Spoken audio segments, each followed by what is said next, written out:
The music was deafening, the laughter hollow, and the clinking of champagne glasses echoed like empty promises. Victoria Hayes, one of the youngest female CEOs in New York, stood at the center of her grand success party surrounded by people who praised her wealth but never truly knew her. She wore diamonds worth more than most people's yearly salaries. But beneath the shimmer, her eyes looked tired, almost lost. Cameras flashed as she smiled, but deep inside, she felt an ache she couldn't name. Then, just as she raised her glass to toast her latest business milestone, the world around her blurred, her knees buckled, and everything went black.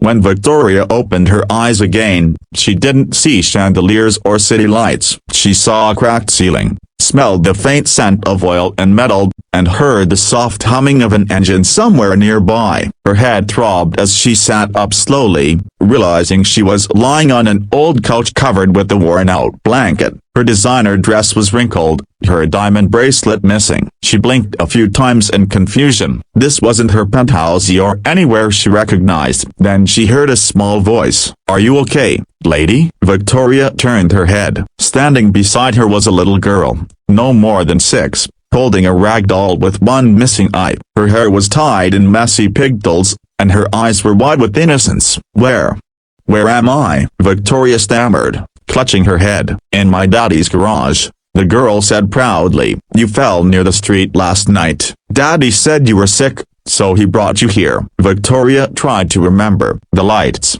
the champagne, the noisy, it all came flooding back, but not how she ended up here. Before she could ask more, the garage door creaked open, and a man walked in. His hands were stained with grease, his face rugged but kind. "Morning," he said in a calm, low voice. "You scared my daughter half to death last night. Found you collapsed near the gas station." Victoria blinked at him, still trying to piece things together. "Yeah, thank you. I must have been dehydrated or something." He nodded, wiping his hands on a rag. "Yeah, something like that. You looked like you hadn't slept in days." He spoke simply, without awe or curiosity, which was strange. Most people recognized her instantly, but he didn't seem to care who she was. "I'm Jake," he finally said, "and that's Emma." The little girl smiled shyly and offered Victoria a small piece of toast. "You should eat. Daddy says food helps." Victoria couldn't help but smile back. "Thank you,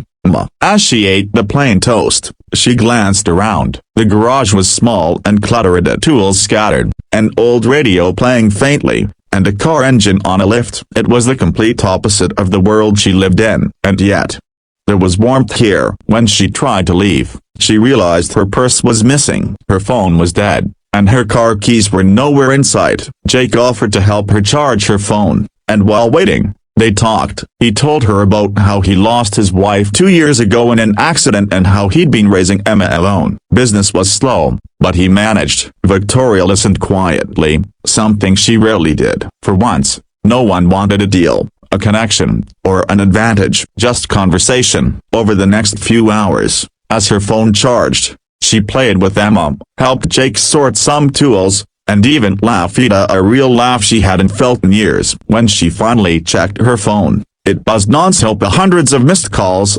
emails, and frantic messages from her assistant, security team, and business partners. But for the first time, she didn't feel the urgency to respond. "Guess your world's waiting for you," Jake said softly. Victoria looked at him. "Yeah, but it doesn't feel as important right now." She left the garage that afternoon but couldn't shake off the warmth she'd felt there. Days passed, yet something inside her had changed. She started noticing how shallow her meetings were, how disconnected her life had become. Despite all her success, she felt emptier than ever. A week later, she found herself driving back to that same small town. She brought toys for Emma, lunch for Jake, and though she didn't admit I'd a piece for herself. Jake smiled when he saw her car pull up. "Didn't expect to see you again, Miss CEO." "Just Victoria," she said with a grin. "And maybe I needed an oil change." Their friendship grew quietly but deeply. Victoria began volunteering at a local shelter Jake supported,